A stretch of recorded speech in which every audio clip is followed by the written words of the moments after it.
우리에게 주시는 하나님의 말씀은 신약성경 요한복음 9장 1절에서 12절까지의 말씀입니다. 신약성경 161페이지 요한복음 9장 1절에서 12절까지 제가 한 절 여러분 한 절 교독하겠습니다.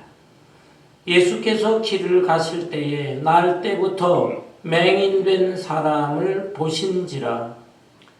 제자들이 물어 이르되 랍비여 이 사람이 맹인으로 난 것이 누구의 죄로 인함이니까?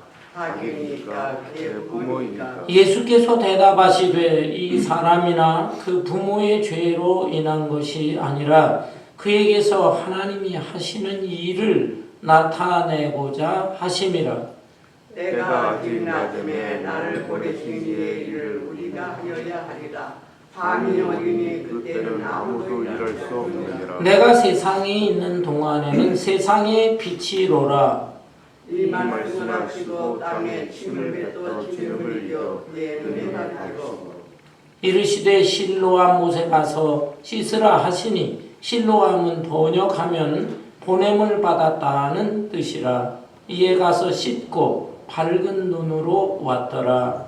이웃 사람들과 전에 그가 버리는 것을 보았던 사람들이 이르되 이는 앉아서 구걸하던 자가 아니냐. 어떤 사람은 그 사람이라 하며 어떤 사람은 아니라 그와 비슷하다 하거늘 자기 말은 내가 그러하니 그들이 묻되 그러면 내 눈이 어떻게 떠졌느냐. 대답하되 예수라 하는 그 사람이 진흙을 이겨 내 눈에 바르고 나더러 실로암에 가서 씻으라 하기에 가서 씻었더니 보게 되었노라. 그들이 이르되 그가 어디 있느냐. 이르되 알지 못하노라 하니라. 요한복음에 보면 예수님께서 행하신 7가지 표적이 기록되어 있습니다. 첫 번째 표적이 무엇입니까? 갈릴리 가나의 혼인잔치집에 가셔서 물로 포도주를 만드신 기적사건입니다. 두 번째는 왕의 신하의 병을 고쳐주셨고 또 세 번째는 38년 된 병자를 치유해 주셨습니다. 네 번째는 보리떡 5개 물고기 2마리 오병이어로 5,000명을 먹이시고 12광주리를 남게 하셨습니다. 다섯 번째 기적은 예수님께서 물 위를 걸으시기도 하셨어요. 그리고 여섯 번째 표적은 예수님께서 날 때부터 맹인된 사람을 치유해 주셨고 일곱 번째 마지막 사건은 죽었던 나사로를 살려주신 사건입니다. 이 7가지 표적 사건 중에서 오늘의 본문 말씀은 여섯 번째 행하신 사건이 되겠습니다. 어느 날 예수님께서 제자들과 더불어 길을 가시다가 날 때부터 맹인된 사람을 보았습니다. 이 사람은 아마 동네에서 널리 알려졌던 사람이었던 것 같아요. 그래서 제자들도 이 사람에 대해 알고 있습니다. 제자들과 예수님은 이 맹인에 대해서 대화를 나누셨고 또 대화를 나누신 후에 예수님께서는 아주 특별한 방법으로 이 사람의 눈을 뜨게 해 주셨습니다. 예수님께서 치유해 주신 것이죠. 그런데 여러분, 이 사건은 표적 사건이다라고 했습니다. 표적은 단순한 기적이 아닙니다. 기적은 영어로 미러클, 표적은 영어로 사인이라고 합니다. 그 표적은 단순한 기적 사건이 아니라 거기에 우리 주님께서 의도하시는 그런 영적인 의미가 들어있는 기적 사건이다. 하는 거예요. 따라서 이 본문에 나타난 이 기적도 이 날 때부터 맹인된 이 사람을 치유해 주신 것도 단순히 그냥 이 사람이 참 불쌍한 처지에서 놓였다, 눈뜨게 됐다, 이게 아니라 여기에 담겨져 있는 깊은 영적인 의미가 있다라고 하는 것입니다. 그러면 이 사건을 통해서 우리는 어떤 의미, 어떤 영적인 교훈을 얻을 수가 있겠습니까? 첫째로 질병이나 고난은 무조건 다 죄로 인한 것은 아니다라는 사실입니다. 여러분 본문 말씀 보세요. 1절부터 보면 예수께서 길을 가실 때에 날 때부터 맹인된 사람을 보신지라 제자들이 물어 이르되 라삐여 이 사람이 맹인으로 난 것이 누구의 죄로 인함이니까 자기니까 그의 부모니까. 라삐라고 하는 것은 유대의 영적인 지도자를 말합니다. 선생님, 스승님 존경해서 부르는 호칭이에요. 제자들이 예수님에 대해서 라삐여 이 사람이 맹인이 되었는데 이것은 이 사람 죄 때문입니까? 아니면 이 사람의 부모의 죄 때문입니까? 라고 질문을 했습니다. 당시의 유대인들은 모든 질병이나 고난은 죄와 연결되어 있다라고 생각을 했습니다. 오늘날에도 이렇게 인광보적으로 생각하는 사람들이 많이 있는 것이죠. 제자들은 그러한 사고방식 속에서 이 사람이 맹인된 것은 자기 죄 때문입니까? 아니면 부모 죄 때문입니까? 죄와 결부시켜서 질문을 한 것이에요. 이 질문은 참 어려운 질문입니다. 우선 자기 죄 때문입니까? 라고 질문을 했는데요. 아니 이 맹인이 태어날 때부터 맹인이었잖아요. 그렇다면 이 사람이 죄를 졌다면 언제 죄를 졌다는 말입니까? 이 사람의 어머니 모태에 있을 때 태아에서 죄를 지었다는 것인지 아니면 영혼의 상태에 있을 때 죄를 지었다는 것인지 이건 참 어려운 질문이고 또 대답하기가 어려운 것입니다. 이 사람 죄 때문에 이렇게 태어날 때부터 맹인이 되었습니까? 어렵죠. 불교에서는 전생을 언급합니다. 전생이 있고 현생이 있고 또 후생이 있다. 그래서 현재 어려움 당하고 고난 당하면 과거에 언젠가 죄를 졌기 때문이다.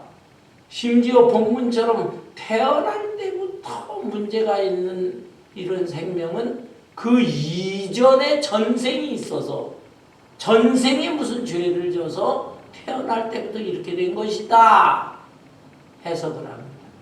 그러나 우리 기독교는 전생 없습니다. 인생은 단 한 번 지금 주어진 인생이고 그리고 내생이 있을 뿐인 것이죠. 그래서 이 제자들의 질문은 참 이것은 어려운 질문이기도 하고 또 대답하기 어려운 신학적으로 어려운 질문이라고 할 수 있습니다. 반면에 그 다음에 질문은 무엇입니까? 이 사람의 맹인이 된 것은 부모의 죄 때문입니까? 이것은 얼마든지 타당한 질문이라고 할 수 있습니다.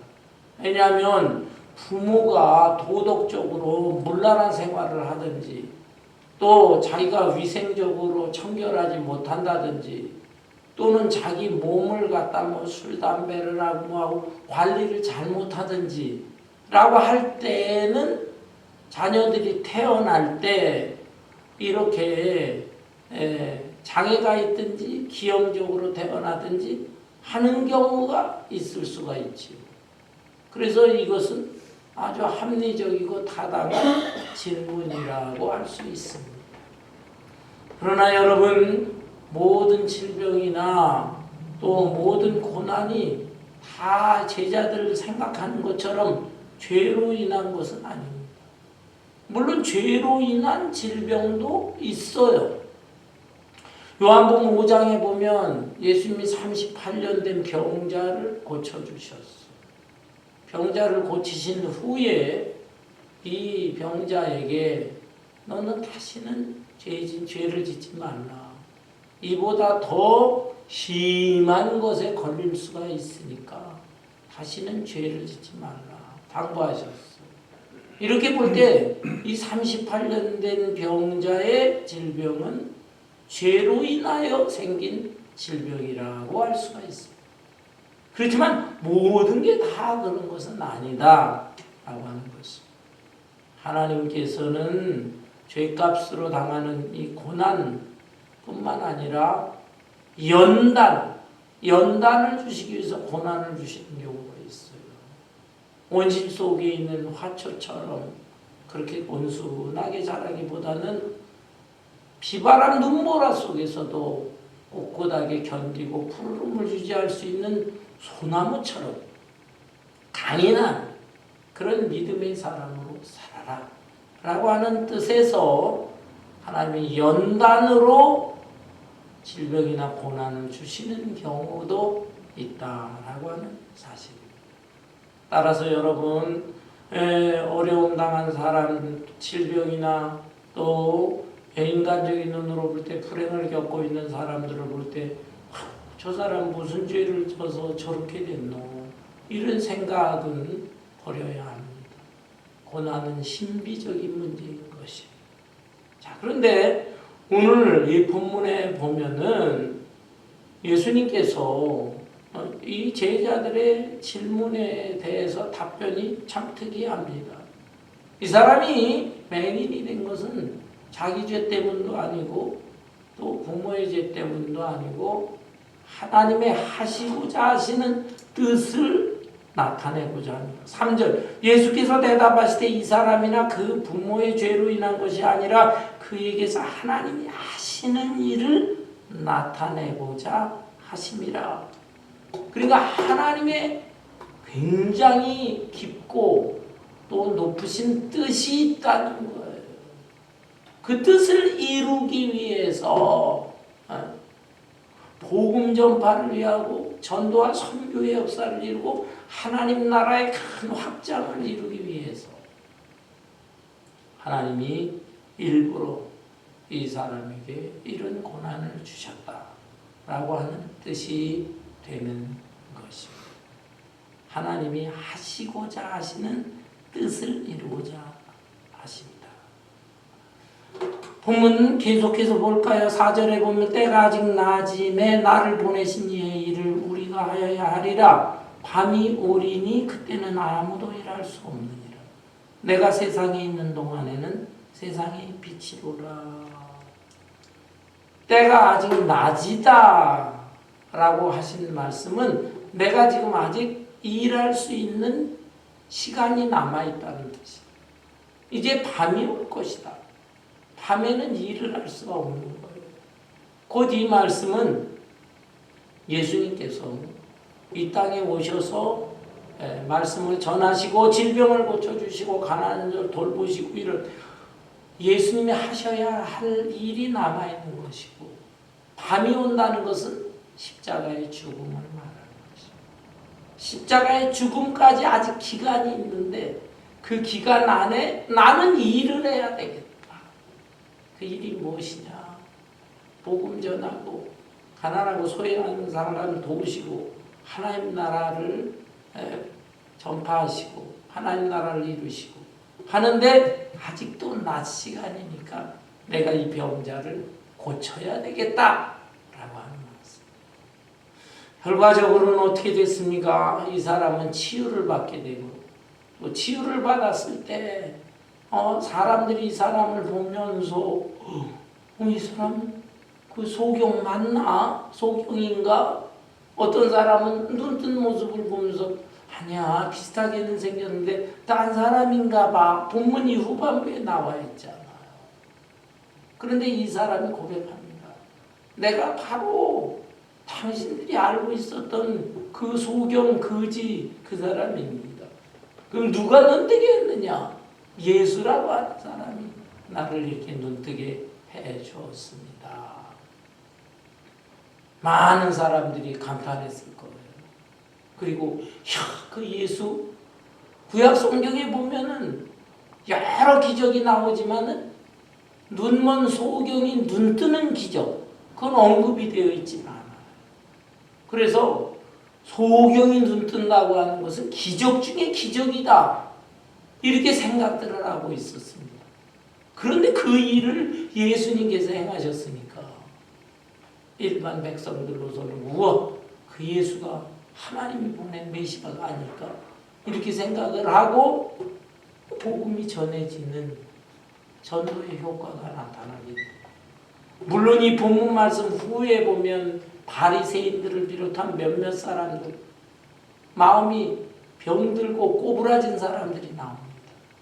그들이 이 눈뜬 소경에 대해서 막 추궁을 합니다.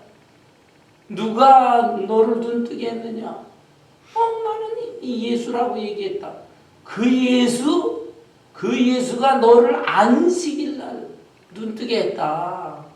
안식일날에는 일하지 말고 거룩하게 지키라 라고 하는 계명이 있잖아요. 10계명 중에 4계명. 근데 그 일하지 말라라고 하는 그 의미가 무엇인지를 생각하지 않고 그냥 뭐 별의별 조그만 일 그런 거 다 일이야. 우물 속에 소가 빠졌냐 양이 빠졌나는데 안식일 날인데도 이거를 갖다가 살려야 되느냐 말아야 되느냐. 예수님 여기 하나님께서 10계명에 4계명 주신 말씀은 그 뜻이 아니에요. 안식일 날 네가 그렇게 생계를 위해서 애를 쓰고 노력을 하는데 안식일 하루만이라도 쉬도록 해라. 너의 생명과 건강에 해가 된다. 그래서 그 안식일날 거룩하게 하고 하나님 앞에 거룩한 예배를 드리라. 그렇게 해주신 거예요. 그런데 그 의도를 생각하지 않고 세상에 당장 죽어가는 사람이 있다면 그 사람 살리고 병자가 있으면 고쳐주고 우물에 빠져있는 짐승이 있으면 구해주고 그게 뭐 어떻게 일이라고 생각할 수 있느냐라고 하는 거예요. 그런데 그걸 가지고 막 그냥 예수님을 공격하고 이 눈뜬 소경에 대해서도 아주 책망을 하고 하는 내용들이 나와 있습니다. 마음이 꼬부라지고 병든 사람에게는 우리가 예수 얘기하고 뭐 전도 얘기하고 해도 효과가 안 나타나요. 그건 하나님께서 전격적인 방법으로 하셔야만 되는 것입니다. 그렇지만 마음이 순수한 일반 사람들의 경우는 이런 놀라운 사건이 될 때 그렇구나. 예수를 받아들일 수 있는 효과가 나타나게 된다. 그게 바로 하나님께서 계획하시고 하시고자 하시는 뜻이다라고 하는 것입니다. 여러분, 실제로 이 사람처럼 맹인이었다가 자신의 삶을 원망하고 하지만은 깨달음이 있어서 예수님을 영접하고 그리고 또 전도자가 되고 심지어 목사님이 되고 한 분들도 여럿 있습니다. 맹인 목사님. 그들이 또 복음을 전하고 할 때는 일반 목사님들보다도 더 감동을 끼치는 경우가 있어요. 또 다른 장애자들의 경우에 있어서도 손가락이 2개, 3개밖에 없는데 그 2, 3개 가지고 피아노를 치고 또 찬양을 하고 어떤 사람은 몸통이 팔도 2쪽이 없고 다리도 2쪽이 없어. 세상에. 그런 사람들도 또 하나님의 영광을 나타내고 할 때에 정상적인 사람 심지어 목사가 설교하는 것 이상으로 엄청난 효과가 나타나는 경우도 있다. 하나님께서 이렇게 하나님의 하시고자 하시는 그 높은 뜻, 깊은 그 경륜 그것을 위해서 일부러 이렇게 고난을 주시는 경우도 있다. 이 사람의 케이스는 바로 죄 때문도 아니고 단순한 연단을 시키는 것도 아니고 하나님의 거룩한 뜻을 이루고자 하는 그 세 번째 뜻을 위해서 고난을 주신 것이다. 예수님이 말씀을 하시고 이제 이 사람을 고쳐주신 거예요. 여러분, 그런데 이 예수님께서 이 맹인을 치료를 해주시는데 아주 특별한 방법으로 치료를 해주셨어요. 그냥 말씀으로 치료하시는 게 아니라 침을 뱉어가지고 땅에서 그 흙을 이겨서 그 침이 묻어있는 진흙을 이 맹인의 눈에 더덕더덕 붙여주고 그리고 실로암 못에 가서 씻으라. 이렇게 말씀을 하십니다. 여기 본문 말씀을 볼까요? 6절, 7절에 보면 이 말씀을 하시고 땅에 침을 뱉어 진흙을 이겨 그의 눈에 바르시고 이르시되 실로암 못에 가서 씻으라 하시니 이에 가서 씻고 밝은 눈으로 왔더라. 왜 이런 방법을 사용하신 것일까? 성경학자들이나 또 여러 말씀을 좋아하는 사람들은 추측을 해봅니다. 왜 이런 이상한 방법으로 이 맹인을 치료해 주셨을까? 첫째는 옛날 태초에 하나님께서 인간을 창조하실 때 흙을 빚어 창조하셨어요. 그렇죠? 그런데 그 흙은 진흙이겠죠. 흙을 빚어서 그의 육체를 만드셨으니까. 그것처럼 예수님께서도 하나님과 동일하게 창조의 능력을 가지신 분이에요. 그래서 지금 이 질병으로 인하여 한평생 고생하면서 사는 이 사람을 불쌍히 여기셔서 새롭게 너를 창조해 주겠노라 하는 뜻에서 침을 뱉어 진흙으로 이 사람의 눈을 붙여 주셨을 것이다. 이렇게 생각합니다. 일리가 있지요. 그렇지만은 예수님은 얼마든지 말씀 한마디로 병자를 고치실 수가 있는데 굳이 이런 방법으로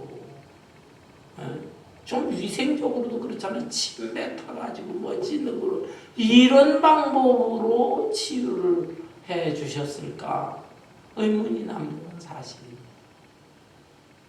그래서 두 번째로 또 추측하는 사람들도 있습니다. 이것은 하나의 민간 요법을 사용하시고 눈높이 교육으로 이렇게 행하신 것이다.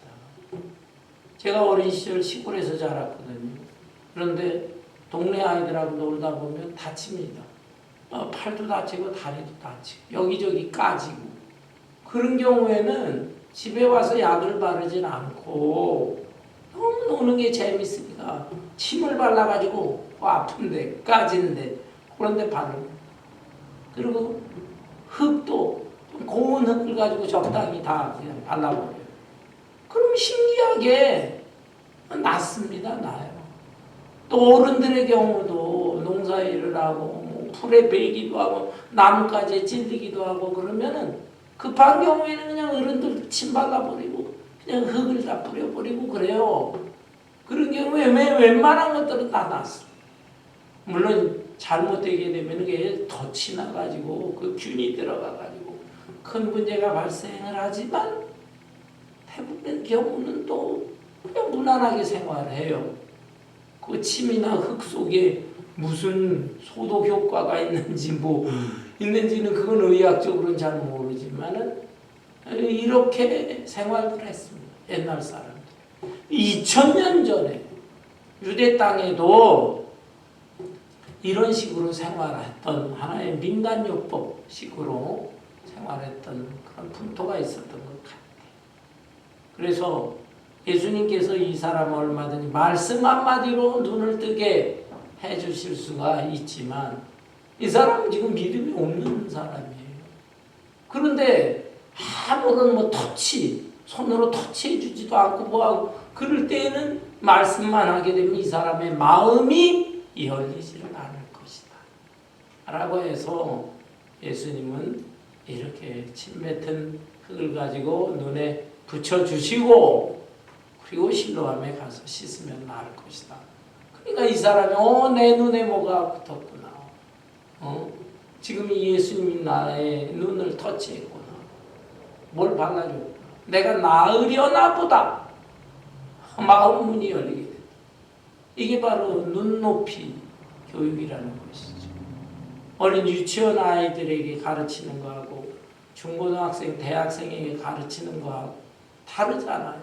그 수준에 맞춰서 가르치듯이 예수님께서도 이 사람의 믿음의 수준이 너무 낮으니까 그 낮은 믿음을 더 마음을 열고 또 믿음을 키우기 위해서 이런 방법을 썼을 것이다.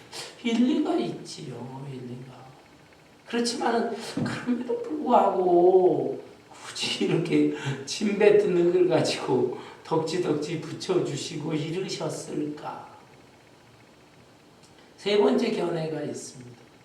세 번째 견해는 이 사람에게 있어서는 지금 이 날 때부터 맹인이 된 것, 눈을 못 뜬 것, 이것이 큰 하나의 그 열등감, 약점으로 작용을 하는 것입니다.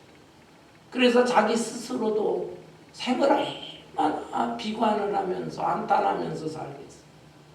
또한 당시의 사람들은 인과응보적 사고방식에 젖었기 때문에 이 소경을 보면서 손가락질을 했어요.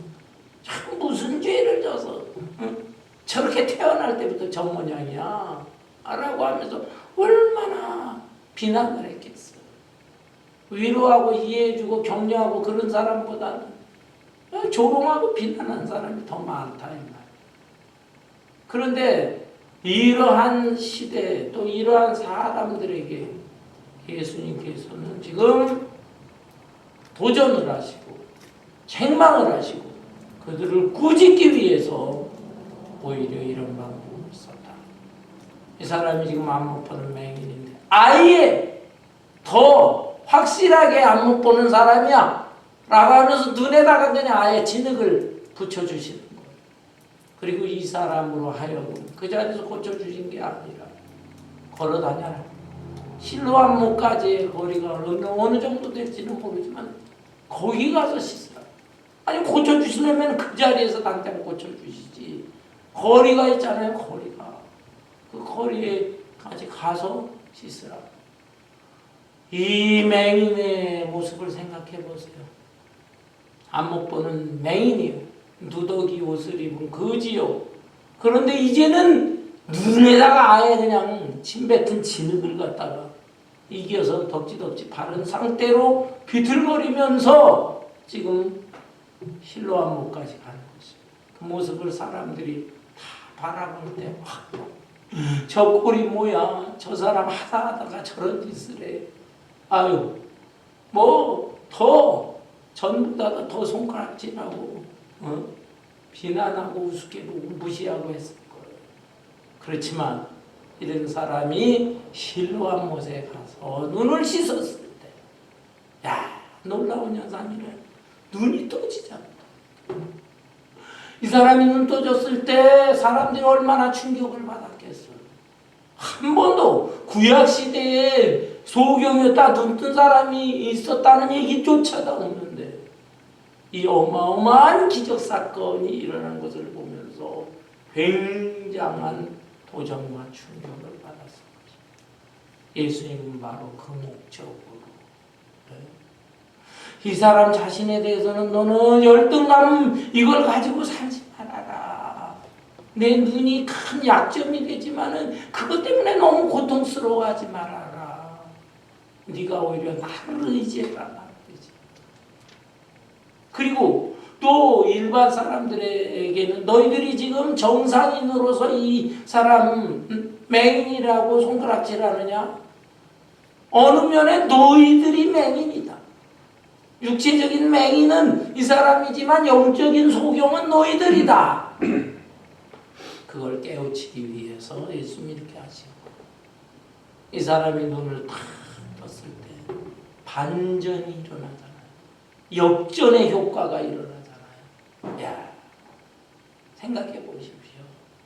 이 병자가 그게 불쌍하고 딱한 처지에 있었지만, 그 약점을 가지고 살았지만, 게다가 침 뱉은 진흙까지 이렇게 눈에 묻혀가면서 거리를 비틀거리고 다닐 때 온 사람들이 다 보고, 아이고 저 딱한 거, 저 꼬라지를 봐, 저게 뭐야 했지만은, 이 소경이 눈을 떴을 때 엄청난 반전이 일어나고 역전이 일어나고, 그들 중에 순수한 마음을 가진 사람이 있다면은 그 자리에서 내가 잘못됐구나, 저 사람을 왜 비난을 했단 말인가, 회개를 하고 이 놀라운 치유의 효과를 나타낸 예수님에 대해서 영접을 했을 것이다.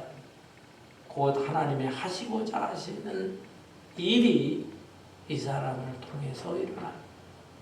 이 사람의 이 걸음걸이는 하나의 시위 행진이다 라고 할 수가 있는 것이죠. 나를 비난하지 마시오. 나를 통해서 하나님의 영광이 나타날 수가 있습니다. 여러분, 이런 면에서 우리에게 약점도 있고 열등감도 있고 있는 것이 있을 것입니다. 어떤 사람은 질병에 걸려서 고생합니다. 남들은 건강하게 한 세상 살다 가는데 나는 나이가 별로 많지도 않은데 왜 이런 병을 가졌을까? 나는 왜 장애자로 이렇게 태어났을까? 어떤 사람은 경제적으로 너무 가난합니다. 물질 문제 때문에 또 사람들한테 손가락질 받습니다. 내가 게으르지 않아요. 열심히 성실하게 살지만 사회 구조 속에서 자기 직업은 돈을 많이 안 줘. 다른 직업은 돈 많이 주는 직업들이 있는데, 그런 시대적 상황 속에서 직업의 차이 때문에 나는 어쩔 수 없이 가난하게 사는데, 그런 생각은 하지 못하고 손가락질하고 비난하고 무능한 자라고 무시당하고, 괴로운 것입니다. 어떤 사람은 또 배우질 못했어. 머리가 부족한 게 아니라 머리가 비상해요. 그런데도 가정 환경이라든지 여러 가지 역견에서 공부를 못했어. 그래야 사람들한테 학벌에 대한 무시를 받아. 저 학교적으로 중고등학교도 제대로 못 나온 사람 어쩌고 저쩌고. 그런데 그것 때문에 너무 괴로워하지 말라는 말.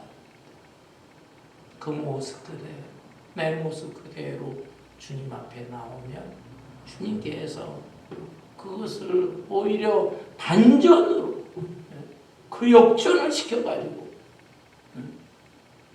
자기 자신을 무시하고 비난하고 조롱하는 사람들, 그 사람들에게 오히려 꾸짖고 책망하게 되는 결과를 이룰 수도 있다라는 겁니다.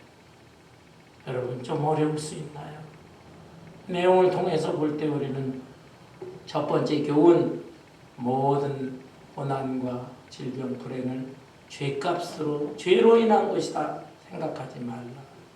두 번째 교훈은 나를 통해서 하나님의 놀라운 일, 하시고자 하시는 일, 전도나 선교나 효과적인 이 하나님 나라 전파하는 일이 일어날 수가 있다. 세 번째 교훈은 이런 면에서 내가 지금 지니고 있는 약점이나 허점, 열등감 이런 것에다 너무 주눅들지 말아라.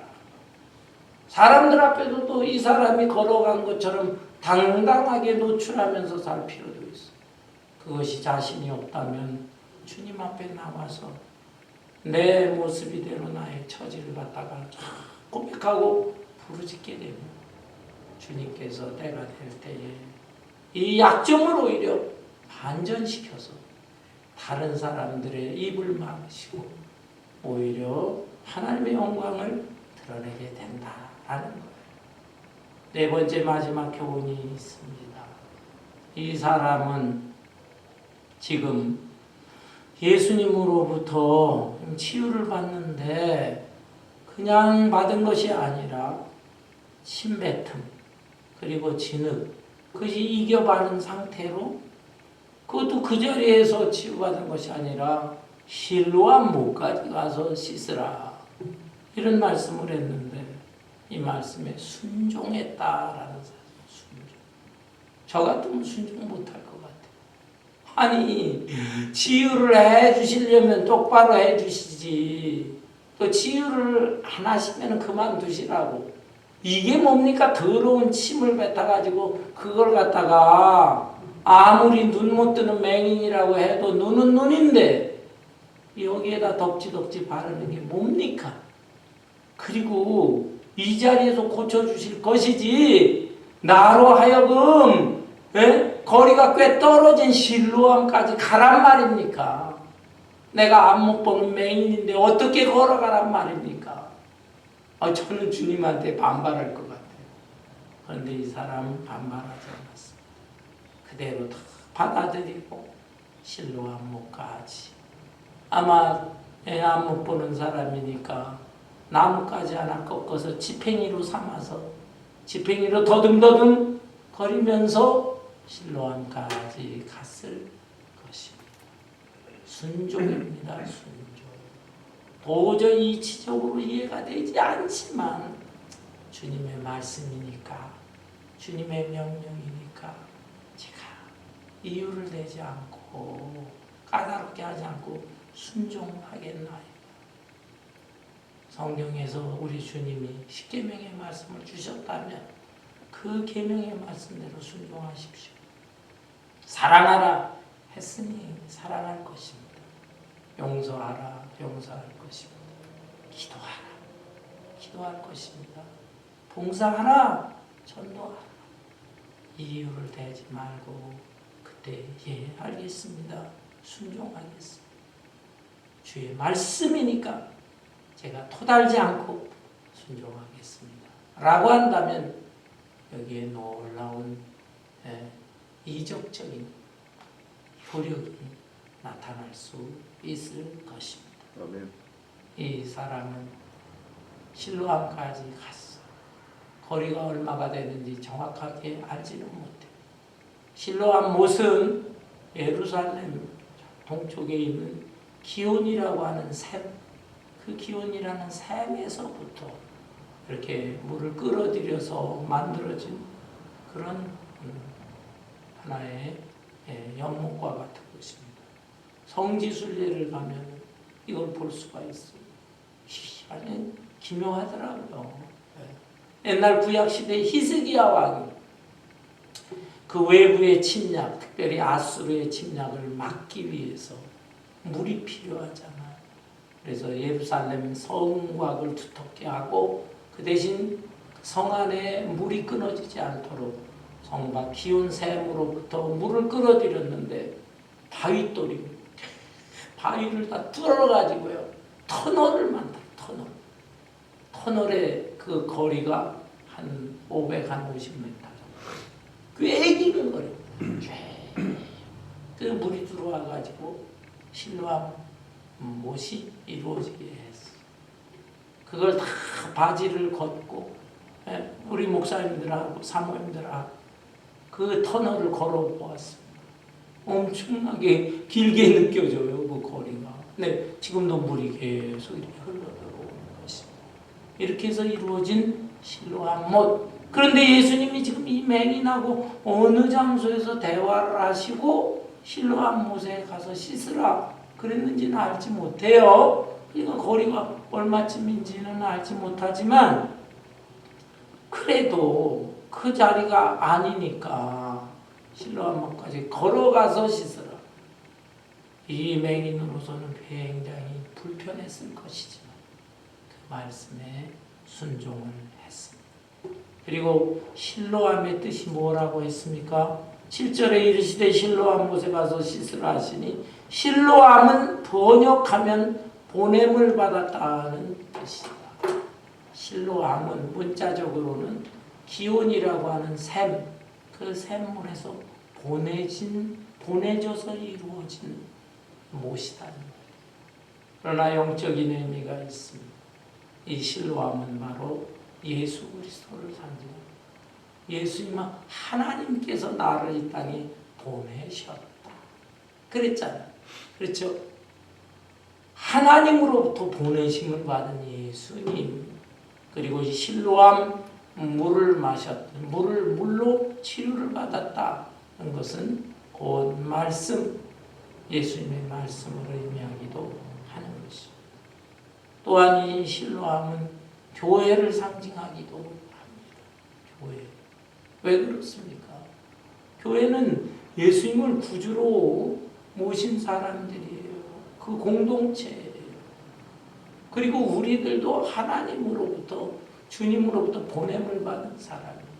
구원받은 사람들의 모임 공동체이지만 우리도 세상을 향해서는 보냄을 받은 사람들이다 라는 거예요. 그래서 실로암은 예수님을 상징하고 거룩한 교회를 상징하기도 합니다. 교회 이름 중에 실로암 교회들이 있잖아요. 저는 참 좋은 이름입니다. 좋은 이름. 베델 교회. 베델은 하나님의 집이다. 그 이름도 좋지만 실로암 교회. 참 좋은 이름이다. 라고 생각합니다. 이 실로암까지 와서 이 사람이 그 물로 눈을 씻으니까 깨끗이 나아졌다. 여기에 이 물은 바로 교회에서 선포되어지는 하나님의 말씀을 의미하는 것입니다. 그리고 교회에서 함께한 마음으로 기도할 때 성령이 충만해질 수가 있습니다. 말씀의 생수, 또 이 물은 성령을 상징하기도 하지. 성령의 생수. 말씀과 성령을 통해서 우리의 눈이 뜨여질 수가 있습니다. 육체적으로 눈먼 사람보다도 영적인 소경, 진리의 말씀을 알지 못하고 영적인 세계를 볼 줄 모르는 사람들, 그런 사람들이 이 세상에 얼마나 많이 있습니까? 그런 사람들을 향해서 우리는 이 실로암의 역할을 하고, 또한 실로암 되시는 우리 주님의 말씀을 또 전하고 해서 그들에게도 눈뜨는 효력이 나타날 수 있도록 힘써야 되겠습니다.